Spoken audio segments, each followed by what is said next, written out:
Okay, class. So, yung kaninang discussion natin regarding on how to create a username password using a list. So, continuation for that program. So, this time, class is magka-create na tayo ng operation of our patient record system. So, sa menu natin, meron tayong add record, view record, update record, and also the delete record.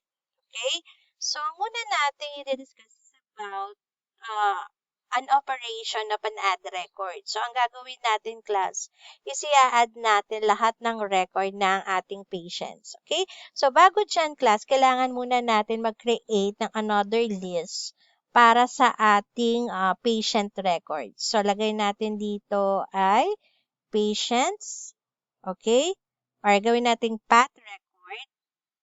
Okay? Then, equal to. So, ano ba yung mga record natin para doon sa mga pasyente natin? So, the first is yung pangalan ng pasyente. So, halimbawa to is Maria Reyes. Okay? Then, aside from the name of the patient, so yung age niya, so gawin natin number yung age. So, let's say 23 years old. Then, ano pa yung mga information na ilalagay natin? We have the patient's name, the age, and also yung, for example, address. So, lagay natin dito is Quezon City, then, yung kanyang gender. So, let's say, this one is female. Lagay natin dito is F. So, since this is in form of string, lagyan natin dito ng dalawang double quote. Okay, so ilimit muna natin sa 4 na record. So, meron tayong 3 string at isang integer. Okay, so don't forget to put dalawang close brace dito. Okay, para siyang set of lists. So, yung first set of list natin is consists of the name of the patient, yung age niya, yung address, and also yung kanyang gender. Okay? So, ito yung inassign natin sa list. Okay? So, after dyan, class, is magpo-proceed tayo rito sa ating main menu. Automatic magse-select tayo rito ng operation based dun sa number. So, pag 1 ang in-input natin, it means mag-a-add tayo ng record. Pag 2, mag-review ng record. Pag 3, mag-update. Then 4, magde-delete tayo ng record. Okay? So, since mag-i-input tayo kung ano yung operation na gagamitin natin, so maglalagay tayo rito ng choice. So, nasa inyo kung anong variable ang gagamitin nyo. So, since number siya, maglagay tayo rito ng input. So, eto, lagyan natin ng message na enter operation. So, yung operation natin is based on sa number, colon, double quotes, and we have here dalawang open, close parenthesis.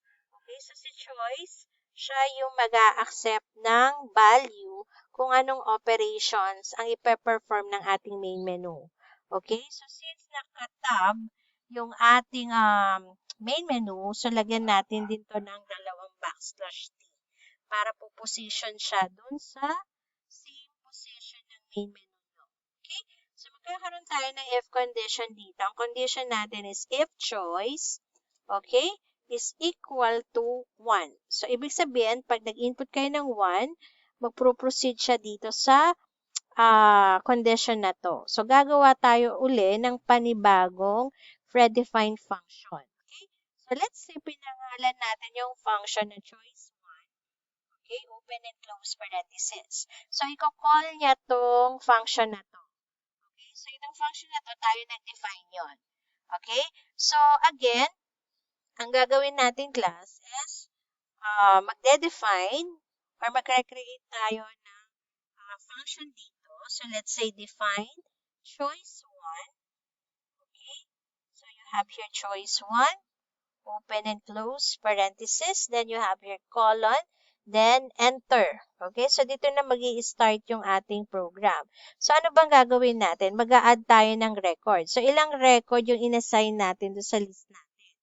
Bale, 4. The name of the patient, yung age ni patient, yung address niya, as well as yung gender niya. So, dito, class, maglalagay na kayo dito ng mga record na i-add ninyo dun sa ating list. So, lagay nyo rito, yung first one natin is the name of the patient. So, for example, this is pat name. Okay, so dito yung pangalan ng ating patient. Lagay natin input. Okay, since string siya, huwag na tayo maglagay ng str. Automatic text naman yan. Enter. Okay, patient name. Okay, then double quote, then you have your close here. Aside from the name, meron din tayo dito yung age. So, lagay na lang natin dito age. So, sabihin natin in form of integer to. So, int. So, you have here input. Okay, so you have here enter. Okay, patient age. Okay, so you have here double quote, then another close here.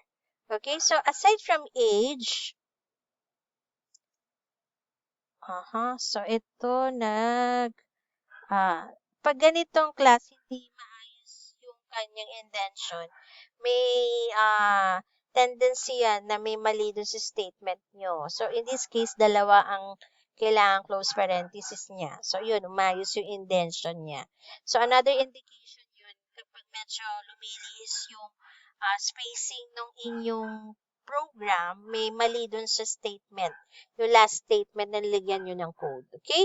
So, aside kay age, meron tayo rito address. So, lagay nyo add is equal to, so, since text naman si address, so, lagay nyo lang to enter address. Okay? Then, double quote, then you have here close. Okay? So, aside from address, meron din tayong gender. So, lagay nyo gen is equal to input. Okay? So, lagay nyo na lang to enter gender. Okay? Then, colon, double quote, then you have close here. Okay? So, aside from insert, meron pa isang function na capable siyang mag-input or mag-enter ng elements sa list ninyo. Kasi sa insert class, aside from dun sa item na i-add mo, kailangan i-indicate mo pa yung possession. But may isang function wherein kapag kinol mo siya, automatic is mag-i-insert na siya dun sa mismong list ninyo. That is by the use of the append.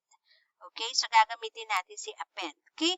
So, saan nyo ba i-insert yung record na yun? Yung path record. So, set nyo na si path record dito. Then, gagamitin nyo si append. Okay? So, from here, i-append, ilalagay nyo na dito, okay, kung ano yung mga list na ilalagay nyo. So, ilalagay nyo dyan si path name, age, add, gen. So, kung ano lang yung pagkakasunod-sunod, yun yung ilalagay nyo. So, you have your path name.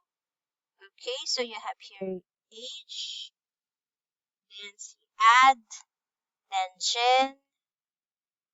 Okay, so, meron lang tayong apat, and you have here close. Okay, so, para mag-proceed, babalik siya sa main menu at hindi siya mag-terminate. At the same time, check din natin kung nandun yung ating, yung laman ng ating in-insert na data. So, kailangan natin i-call yung main menu. Pero before that class, so, gawa muna tayo ng program dito para malaman natin kung talagang pumasok ba yung in-add nating record dito. For X, okay, and path record. Okay? Diretso na tayo sa iteration ng record natin sa list natin. For X in path record, then i-print natin si X. Para automatic makita natin kung nag-insert ba yung in-enter natin kanina. So, run natin yung program natin. Check. Okay. So, wala tayong error. So, again, input tayo ng username, admin123. Okay, proceed siya sa main menu. So, mag-a-add tayo ng record. So, enter ko 1. So, enter patient name. Lagay ko rito, Ana Ana Santos. For example, age niya is 23, address niya is Muntinlupa. Okay? Then, gender niya is female. Okay? Pag in-enter ko to, okay? So, lumabas dito, Ana Santos, 23, Muntinlupa. Then, this one is female. Si Maria Reyes, ito na yung ating default na inassign dun sa program. Kaya automatic is lumabas din siya. Okay, so automatic na add na natin si Ana Santos dito.